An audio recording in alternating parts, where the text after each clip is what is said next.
ಎಲ್ಲರಿಗೂ ನಮಸ್ಕಾರ. Cook with Moni ಚಾನಲ್ಗೆ ಸುಸ್ವಾಗತ. ನಾನು ನಿಮ್ಮ ಮೋನಿಶಾ. ನನ್ನ ಚಾನಲ್ನ ಲೈಕ್ ಮಾಡಿ, ಶೇರ್ ಮಾಡಿ, ಸಬ್ಸ್ಕ್ರೈಬ್ ಮಾಡಿ, ಫಾಲೋ ಮಾಡಿ. ಇದೇ ರೀತಿ ನನ್ನ ವಿಡಿಯೋಗೆ ಸಪೋರ್ಟ್ ಮಾಡಿ. ಇವತ್ತು ಚಿಕನ್ ಗ್ರೇವಿ ಹೇಗೆ ಮಾಡೋದು ಅಂತ ನೋಡೋಣ. ಶುಂಠಿ ಬೆಳ್ಳುಳ್ಳಿ ಪೇಸ್ಟ್ ನಾನು ನಿಮಗೆ ಬಿರಿಯಾನಿ ವಿಡಿಯೋದಲ್ಲೇ ಹೇಗೆ ಮಾಡೋದು ಅಂತ ಆಲ್ರೆಡಿ ತೋರಿಸಿದ್ದೀನಿ, ಅದನ್ನು ಒಂದ್ಸರಿ ನೋಡಿ. ಸೊ ಅದೇ ಜಾರಿಗೆ ಹಸಿಮೆಣಸಿನಕಾಯಿ ಮತ್ತು ಕಾಳು ಮೆಣಸು ಮತ್ತು ನಾನು ಅದಕ್ಕೆ ಗೋಡಂಬಿ ಹಾಕ್ಕೊಂಡಿದ್ದೀನಿ, ಟೊಮೊಟೊ ಹಾಕ್ಕೊಂಡು ರುಬ್ಕೊಂಡಿದ್ದೀನಿ. ಸೊ ಇದೇ ಮಿಶ್ರಣಕ್ಕೆ ಕೊತ್ತಂಬರಿ ಸೊಪ್ಪು ಮತ್ತು ಪುದೀನ ಸೊಪ್ಪು ಹಾಕ್ಕೊಂಡು ಮತ್ತೆ ನಾನು ಇದನ್ನು ಗ್ರೈಂಡ್ ಮಾಡಿ ಇಟ್ಕೋತಾ ಇದ್ದೀನಿ.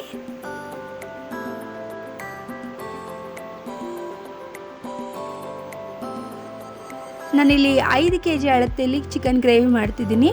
ಸೊ ಎಣ್ಣೆ ಹಾಕ್ಕೊಂಡು ಅದಕ್ಕೆ ಅಂತ ನೆಕ್ಸ್ಟು ಈರುಳ್ಳಿ ಹಾಕೋತಾ ಇದ್ದೀನಿ. ಈರುಳ್ಳಿನ ಚೆನ್ನಾಗಿ ಫ್ರೈ ಮಾಡಿ ಇದಕ್ಕೆ ನಾನು ಆಗಲೇ ಮಾಡಿಟ್ಕೊಂಡಿರುವಂಥ ಶುಂಠಿ ಬೆಳ್ಳುಳ್ಳಿ ಮಿಶ್ರಣವನ್ನು ಸೇರಿಸಿ ಅದರ ಹಸಿ ವಾಸನೆ ಹೋಗುವವರೆಗೂ ಚೆನ್ನಾಗಿ ಹುರಿಯಿರಿ.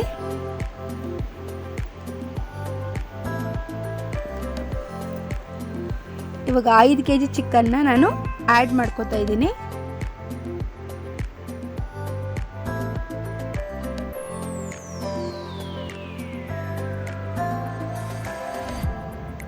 ಇದಕ್ಕೆ ನಾನು ಕೊತ್ತಂಬರಿ ಪುಡಿ, ಅಚ್ಚ ಖಾರದ ಪುಡಿ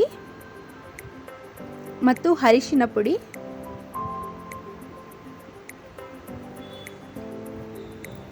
ಹಾಕಿ ಚೆನ್ನಾಗಿ ಮಿಕ್ಸ್ ಮಾಡ್ತಾ ಇದ್ದೀನಿ.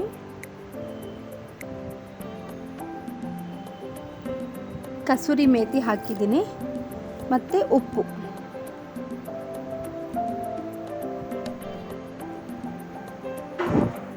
ನಾನು ಮೊದಲೇ ಗ್ರೈಂಡ್ ಮಾಡಿ ಇಟ್ಕೊಂಡಿರುವಂಥ ಮಿಶ್ರಣನ ಇವಾಗ ನಾನು ಇದಕ್ಕೆ ಸೇರಿಸ್ತಾ ಇದ್ದೀನಿ.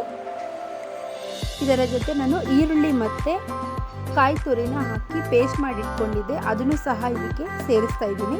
ಹಾಕಿ ಎಲ್ಲವನ್ನು ಹಾಕಿ ಚೆನ್ನಾಗಿ ಮಿಕ್ಸ್ ಮಾಡಿ ಇವಾಗ ನಾನು ಅದ್ರ ಕನ್ಸಿಸ್ಟೆನ್ಸಿಗೆ ನೋಡಿಕೊಂಡು ನೀರು ಹಾಕಿದ್ದೀನಿ. ನಿಮಗೂ ಎಷ್ಟು ಗ್ರೇವಿ ನೋಡಿಕೊಂಡು ನೀರು ಹಾಕಿ. ಸೊ ಈಗ ಅದು ಚೆನ್ನಾಗಿ ಕುದೀತಿದೆ.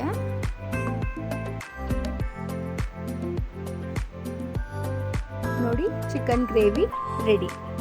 ಖಂಡಿತ ಮನೇಲಿ ಒಂದ್ಸರಿ ಟ್ರೈ ಮಾಡಿ.